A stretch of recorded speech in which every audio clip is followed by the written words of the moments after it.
could take your own Palestinian children as human shields and put your rocket launchers in schools to either deter an Israeli airstrike or to welcome one so you have a PR incident. Imagine the cruelty they're going to do to these children. And they killed the children on purpose, obviously. To kill a child, especially practically a newborn, shows that there's no politics involved. There's no, well, you did that or you committed this moral sin. It is literally, if you look at the root of the word genocide, you're trying to eradicate the entire genetics. You're trying to destroy every single human being. It's Stone Age stuff. Well, it is because they say their line is, well, every civilian has to go into the army in Israel, and therefore, even a 2-year-old child is going to grow up to one day be a soldier who's going to oppress us. I mean, this is, and it makes me think about our own tradition, how the Pharaoh, who said these Hebrews, they're becoming too numerous, and so they said, kill the firstborn boy from every family. That was going to be the Pharaoh's solution to the problem of this tribe he was nervous about getting too numerous amongst us. And it does feel like we're back to 3,000, at least 3,000 years ago or more. This is the kind of thinking, this is the kind of tribal, we cannot have these people amongst us. They're too numerous, they're too strong, they're too this, they're too that. And that is something that Jews have served as this kind of a scapegoat, not just for the pharaohs and then for the Romans and then it's been our history. We're still trying to figure out why. What did we do that was so terrible? I don't know. But here we are, scapegoats again, and in a very brutal, sadistic, horrible way. And the people that support these animals, these Nazis, I call it a form of pathological altruism. They think that they are supporting resistance fighters, freedom fighters, people that are oppressed.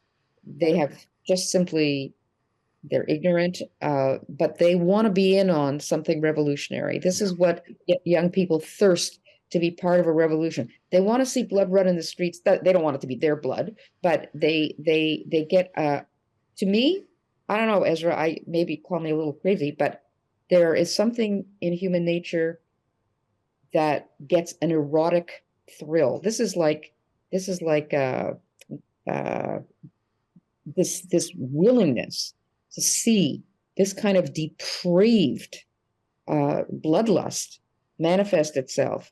I think there's a kind of erotic component to it for a lot of young people who say, this is my revolution. I'm in on this. I'm in on something very exciting. And one Cornell professor, I don't know if you read about him, told a pro-Palestine rally that he found the pogrom exhilarating and energizing. I saw that, and that was a black professor. Imagine if he had seen the beating of a black slave or a lynching. Imagine someone whose historic lineage in America during slavery may have seen a lynching. Imagine coming full circle to be erotically aroused by death pornography, by a snuff film. It is like a snuff film. Yeah, it is. Well, it is literally a snuff film. It's funny. I'm thinking again about how the Nazis, who were atrocious, obviously, I mean, that is the defining yardstick for how atrocious you are. But what do you do if that yardstick's not big enough? Think of the neo-Nazis or the white supremacists who marched in Charlottesville, Virginia 6 years ago with their tiki torches and their khaki pants, and they were chanting,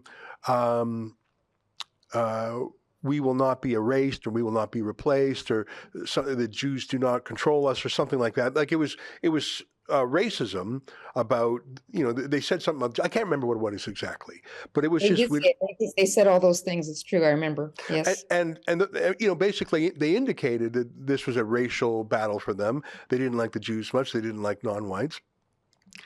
But other than expressing their racism, they didn't say, so violent revolution and kill all the Jews. So from the river to the sea, kill all the Jews. So let's have a violent intifada, violent revolution. Like in the streets of Toronto, in front of the Israeli consulate last week, one of their chants was Intifada revolution. I forget but they were talking about revolution. They were talking about violence. They were talking about riots. They're talking about martyrs. So they're not just saying, we hate Jews, we hate Jews, we hate Jews. They're saying, we hate Jews. Obviously, that's a given. That's the starting point. So now what? From the river to the sea? Now what? Violent intifada revolution. So they were moving to action. The global condemnation of a couple hundred white guys in khaki pants saying, we hate the Jews, we hate the Jews. Full stop. They didn't say, so now we're going to go kill them. Compared to 100,000 in London, England last Saturday, thousands in Toronto and Montreal who went the next step. And the New York Times is running defense for Hamas, blood libeling the Israeli Defense Forces. They just rehired their key Gaza reporter who's publicly praised Hitler, but they said he's being very objective in his reporting this time. So where are all the people who condemned Charlottesville? And by the way, I condemn Charlottesville too. I'm a Jew. I don't like when people say we hate Jews. But where is everybody? The last example, here in Toronto, there's a restaurant with a Jewish lineage called Cafe Landwehr.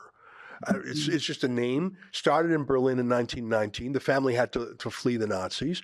Now there's this chain of restaurants. It's a pretty good restaurant. It's got nothing to do with Israel or Hamas or Gaza. It's just a restaurant, but it was known as a Jewish place. And so you had Palestinian pro-Hamas supporters outside. So this is a Zionist place. Imagine if you had tiki torque bearing white Nazis outside Cafe Landwehr or outside a mosque or a Muslim shawarma place. You would have the whole country in DEFCON 1 or whatever. Where's everybody? Where's everybody, Barbara? Well, that's a good question. Where's our emergency act? I mean, didn't they, honking trucks got us an emergency act, and this is people that are screaming a slogan, free Palestine means kill all the Jews. Really, we know that. Everybody knows that, but they pretend that it's just, that means they want to negotiate for a two-state solution. Not.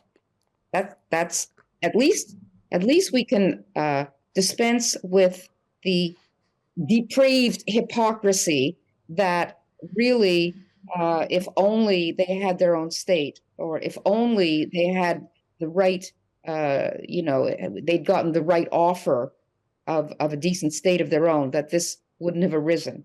At least we know the truth. It's been laid bare, but nobody's reacting as if the truth has been laid bare. They're reacting as though, well, we need to have a ceasefire. We need to, both sides. Mm-hmm. We don't want to have more violence. We don't want to have disproportionate response, which they, by the way, started saying 2 minutes after the pogrom was revealed.